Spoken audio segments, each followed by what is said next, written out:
Welcome to this afternoon's presentation of Dr. Seuss's infamous The Lorax, the Collector's Edition. Today's presentation will be brought to you by Betsy Rivera, the professionally untrained. You may have seen her playing Nana in Peter Pan and Wendy's 1998 edition, or the Indian, also Peter Pan and Wendy's. So, I love her. Without any further ado, The Lorax by Dr. Seuss. For Audrey, Lark, and Leah, with love. At the far end of town where the grickle grass grows, and the wind smells slow and sour when it blows, and no birds ever sing excepting old crows, is the street of the lifted Lorax.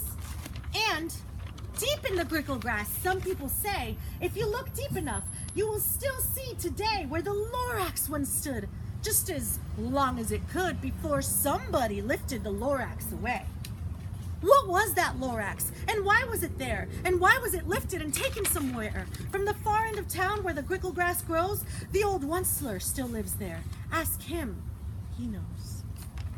You won't see the Onceler, don't knock at his door. He stays in his lurkum on top of his store. He lurks in his lurkum, cold under the roof, where he makes his own clothes out of miff-muffered moof. But on special dank midnights in August, he peeks out of the shutters, and sometimes he speaks and tells how the Lorax was lifted away. He'll tell you, perhaps, if you're willing to pay. On the end of a rope, he lets down a tin pail, and you have to toss in 15 cents and a nail and the shell of a great-great-great-grandfather snail. Then he pulls up the pail, makes a most careful count to see if you've paid him the proper amount. Then he hides what you paid him away in his snoove, his secret strange hole in his grubulous glove. Slop! Down slops the wisp-o-my-phone to your ear, and the old Onceler's whispers aren't very clear since they have to come down through a snargly hose, and he sounds as if he had smallish bees up his nose. Now I'll tell you, he says with his teeth sounding gray, how the Lorax got lifted and taken away. It all started way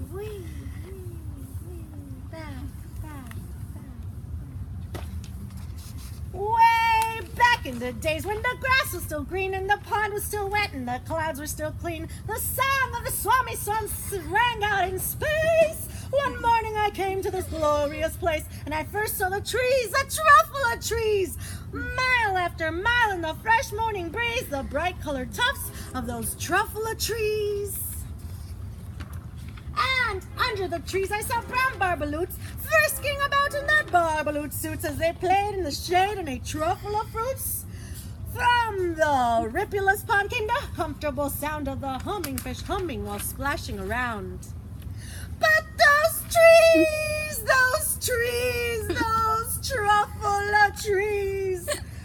All my life I'd been searching for trees such as these. The touch of their tusks was much softer than silk, and they had that sweet smell of fresh butterfly milk. I felt a great leaping of joy in my heart. I knew just what I'd do. I unloaded my cart.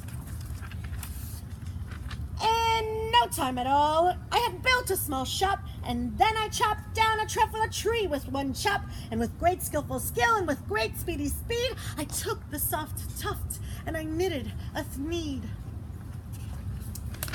The instant I'd finished, I heard a gazump. I looked, I saw something pop out of the stump of the tree I'd chopped down. It was sort of a man. Describe him? It's hard. I don't know if I can. He was shortish and oldish and brownish and mossy and spoke with a voice that was sharpish and bossy. Mister, he said with a sawdusty sneeze, I am the Lorax. I speak for the trees. I speak for the trees have no tongues, and I'm asking you, sir, at the top of my lungs. Ooh, he was very upset as he shouted and puffed. What's that thing you've made out of my truffle tuft? Look, Lorax, I said, there's no cause for alarm. I chopped just one tree. I am doing no harm. need. A needs to find something that all people need. It's a shirt, it's a sock, it's a glove, it's a hat, but it has other uses, yes, far beyond that. You can use it for carpets, for pillows, for sheets, or curtains or covers for bicycle seats. The Lorax said, "Sir, you are crazy with greed. There is no one on earth who would buy that fool's need." But the very next minute, I proved he was wrong. For just at that minute, a chap came along and he thought that the need that I knitted was great. And he happily bought it for $3.98. I laughed at the Lorax. "You poor stupid guy. You never can tell what some people will buy." "I repeat," cried the Lorax, "I speak for the trees." "I'm busy," I told him. "Shut up, if you please." I rushed across the room, and in no time at all, I built a radio phone. I put in a quick call. I called all my brothers and uncles and aunts. I said, "Listen here, here's a wonderful chance for the whole Wensler family to get mighty rich. Get over here fast, take the road to North Nitch. Turn left at Weehawken, sharp right at South Stitch." And in no time at all, in the factory I built, the whole Wensler family was working full tilt. We were all knitting needs, just as busy as bees, to the sound of the chopping of truffle trees. Then, oh baby, oh, how my business did grow. Now chopping one tree at a time was too slow. So I quickly invented my super axe hacker, which whacked off 4 truffle trees at one smacker. We were making needs 4 times as fast as before, and that Lorax, he didn't show up anymore. But the next week he knocked on my new office door. He snapped, "I am the Lorax who speaks for the trees, which you seem to be chopping as fast as you please. But I'm also in charge of the brown barbaloots who played in the shade in their bobloot suits and happily lived eating truffle fruits. Now, thanks to your hacking my trees to the ground, there's not enough truffle fruit to go around. And my poor barbaloots are all getting the crummies because they have gas and no food in their tummies. They love living here, but I can't let them stay. They'll have to find food, and I hope that they may. Good luck, boys!" he cried, and he sent them away. I, the Wensler, felt sad as I watched them all go. But business is business, and business must grow regardless of crummies and tummies, you know? I meant no harm. I most truly did not. But I had to grow bigger, so bigger I got. I biggered my factory, I biggered my roads, I biggered my wagons, I biggered the loads of the needs I shipped out. I was shipping them forth to the south, to the east, to the west, to the north. I went right on biggering, selling more needs, and I biggered my money, which everyone needs. Then again he came back. I was fixing some pipes when that all-nuisance Lorax came back with more gripes. "I am the Lorax!" He sneezed and he snuffled, he snargled, "Wensler!" he cried with the crupulous cloak. "Wensler, you're making such smogulous smoke! My poor swampy swans, why they can't sing a note!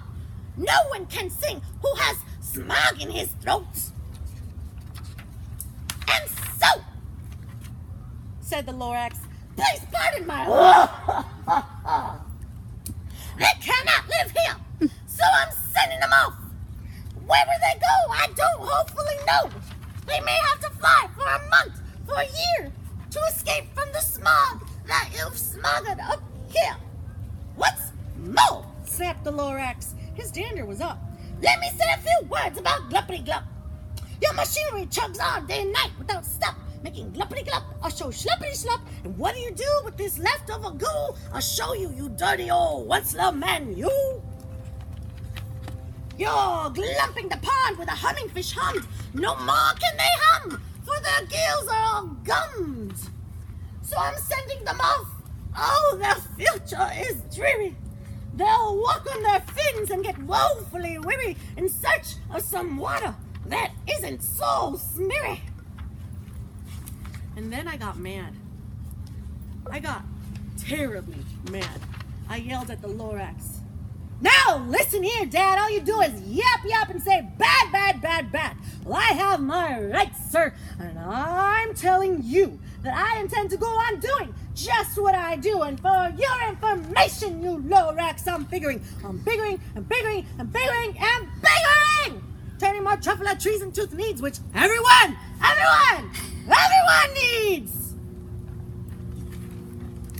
And at that very moment, we heard a loud smack.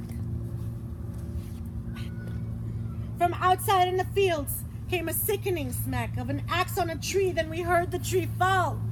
The very last truffle tree of them all.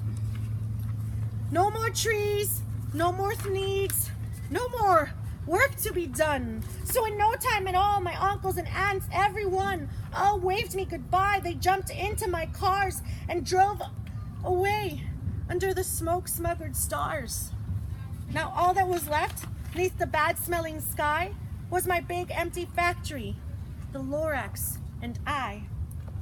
The Lorax said nothing, just gave me a glance, just gave me a really sad backward glance as he lifted himself by the seat of his pants, and I'll never forget the grim look on his face when he hoisted himself and took leave of this place through a hole in the smog without leaving a trace. And all that the Lorax left in this mess was a small pile of rocks with the one word, unless. But now, says the Onceler, now that you're here, the words of the Lorax seem perfectly clear. Unless someone like you cares a whole awful lot, nothing is going to get better. It's not. So, catch, calls the Onceler. He lets something fall. It's a truffle seed. It's the last one of all. You're in charge of the last of the truffle seeds, and truffle trees are what everyone needs. Plant a new truffle, treat it with care, give it clean water, and feed it fresh air.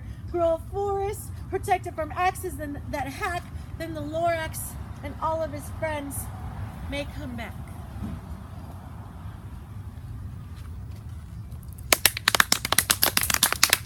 Thank you. That was amazing.